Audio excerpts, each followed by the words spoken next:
For more than 1500 years, people have been packing their lunch into convenient wrappers, boxes, and jars to be eaten later in the day, most often during field work. In Japan, this practice has blown up to unimaginable proportions, both in a good way and in a bad way. So, this is what we'll be doing today. Let's make a simple Japanese boxed lunch, or bento. Oh, and make sure to watch until the end to see how you can win a nice gift from Japan.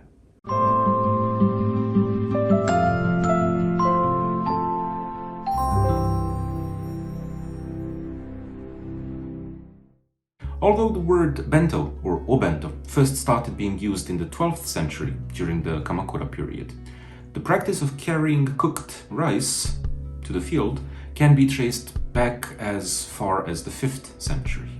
Back in the day, farmers used their seed pouches, simple wrappings, woven bamboo boxes for this purpose.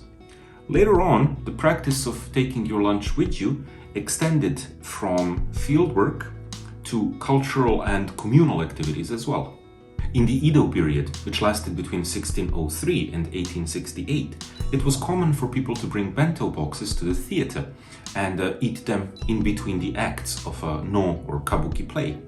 Also, people used to bring packed lunches to any kind of outdoor picnicky activity, such as cherry blossom viewing parties or hanami.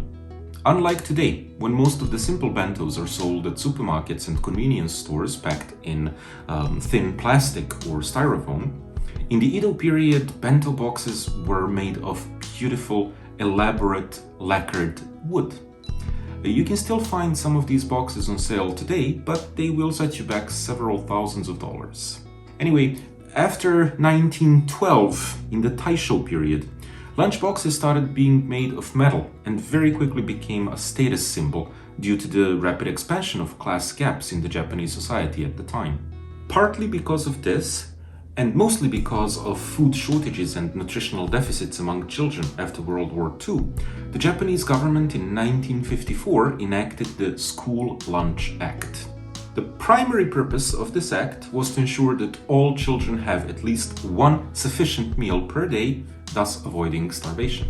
In the 1970s and 1980s, however, the focus of this program shifted from simply supplying a meal to kids to ensuring the proper nutrition and proper nutritious effects of school lunches. Today, the program focuses on shokuiku, which is translated as food and nutrition education, and is heavily geared towards building proper eating habits among youth.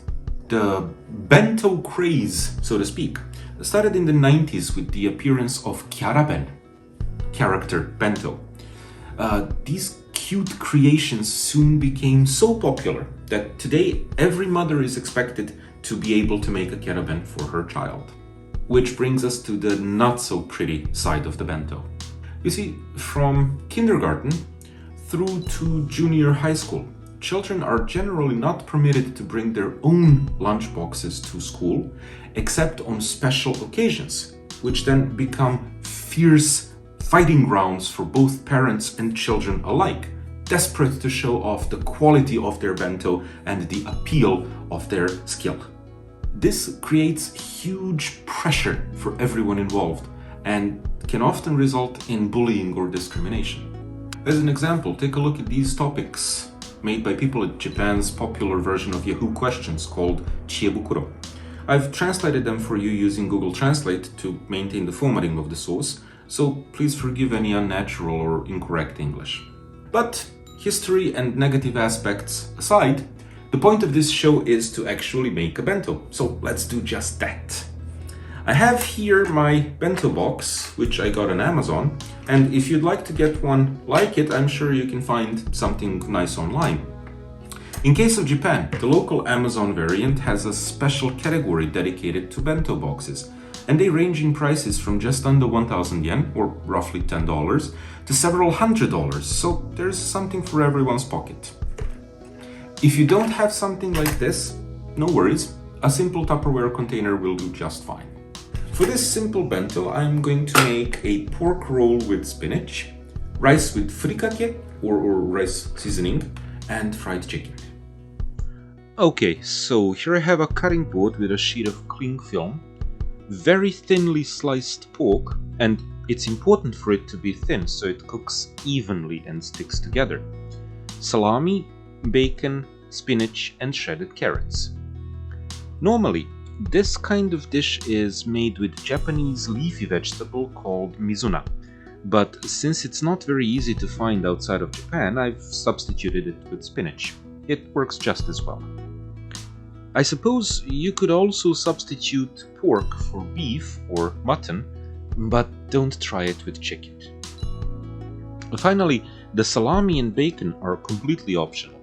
In fact, you can put almost anything you want in the roll. Mushrooms, celery, anything you have lying around the fridge. These ingredients are just what I happen to have at my disposal. Now, I'm laying the meat slices so that the edges slightly overlap, and I'm smoothing them with my fingers to get a uniform area. The width of the roll is adjusted to fit my casserole dish, but feel free to make the rolls longer or shorter if you wish. Next is the seasoning. I want to keep this fairly simple, so I'm just going to add some pink Himalayan salt and black pepper grinded over the meat with a little bit of garlic powder. Not too much though, it's kinda overpowering. Next comes the spinach layer. Make sure you leave about 2 or 3 fingers worth of meat at the end uncovered, so that your roll closes and seals. As the second layer on top of the spinach, I'm going to alternate between the salami in one roll and bacon in the other, and finish off with shredded carrot. I love carrot, so I usually tend to put too much, but this time though I was careful. I'll use the cling film to help me shape the roll. Use your fingers to push the filling as you roll, and make sure you give it a good squeeze at the end so that the meat sticks together nicely. But don't squeeze it too hard. It'll rip, it's very thin. I'll make a total of 5 rolls this time. That'll be my dinner, my bento for tomorrow, and since I'm such a great roommate, I'll also make a bento for my roommate. Meaning this amount is good for 3 to 4 portions.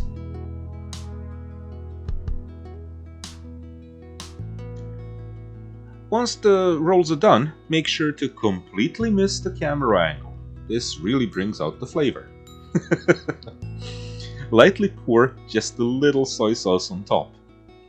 Add more if you didn't use salt on the meat, but don't overdo it. Soy sauce can be really overpowering. And also, during cooking, the meat and the filling will release a lot of water, so you don't want it to really swim in a lot of liquid. You want to get a really good seal on all sides, so I'd suggest putting 2 layers of cling film. It's important for the steam to penetrate the meat and fully cook it. You don't want to eat raw pork, do you? Simply plop this in the microwave and set it to 3 minutes and 30 seconds. Let rest for 5 minutes and heat it again for another 3.5 minutes. Ta-da! There we go, the big reveal. What do you think? Be careful when doing this, when taking off the cling film. It actually gets quite hot because of the steam. All of this water in the bottom is meat juices, spinach, water, and residual steam. No other liquid has been added. Well, other than that splash of soy sauce which you saw a few minutes ago. Now I'll use my tongs to separate the rolls gently, since they tend to stick together, and then I'll cut them up. Squeeze a little bit of the juice out first, and onto the cutting board we go. Now don't worry, I'm not going to throw away the edges. These will be part of my dinner. I just don't want to put them in my bento because they're not pretty enough, honestly. But from here on out, it's up to you. You can keep the slices flat, like I did. You can cut the rolls at an angle. You can cut them in halves or in quarters. Basically do whatever you want. I like that they look like sushi, so I keep the cuts flat. Finally, make sure you once again miss the camera lens for good luck. I'll cut up the rest of the rolls and then assemble my bento. Okay, so this is everything I'm going to use for my bento. But I have a little confession at this point.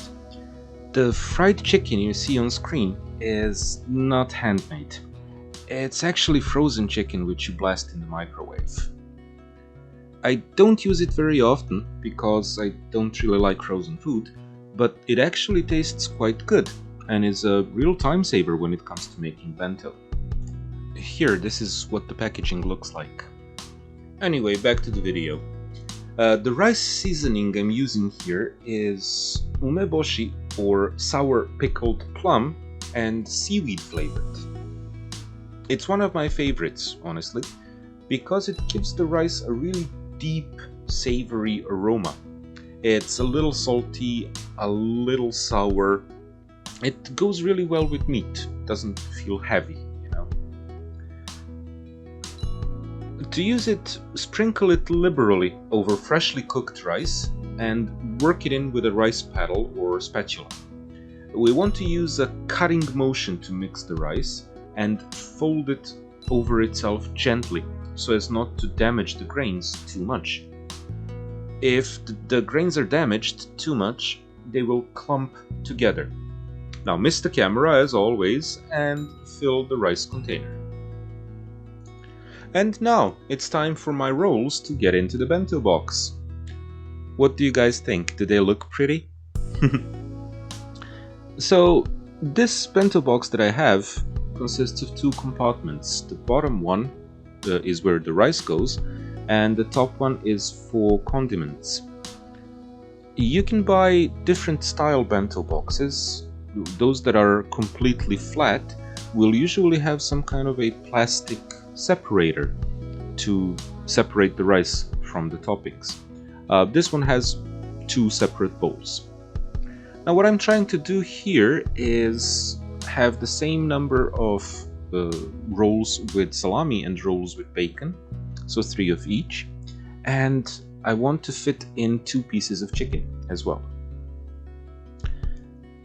It's kind of important to have everything tightly packed together. And finally, cherry tomatoes. Most people would slice the tomatoes, however I like it when they pop in your mouth when you bite into them. I'll top everything off with a little bit of pickled ginger. This particular type of pickled ginger is a little more pungent. It's got a little stronger flavor than the flat slices of pickled ginger which you usually have with sushi, so it's good for digestion. Finally, one last miss of the camera lens and my bento is ready. What do you think? Let's close it up, put a lid on, and there it goes, ready for tomorrow. What do you think? Did you like it? Because this furikake, or rice seasoning, is not always easy to find outside of Japan, and as a special surprise, I will choose one random person from the comments and I will send you, completely free, a parcel with 10 packets of rice seasoning anywhere in the world. Provided, of course, that it's legal to send food items from Japan to that country.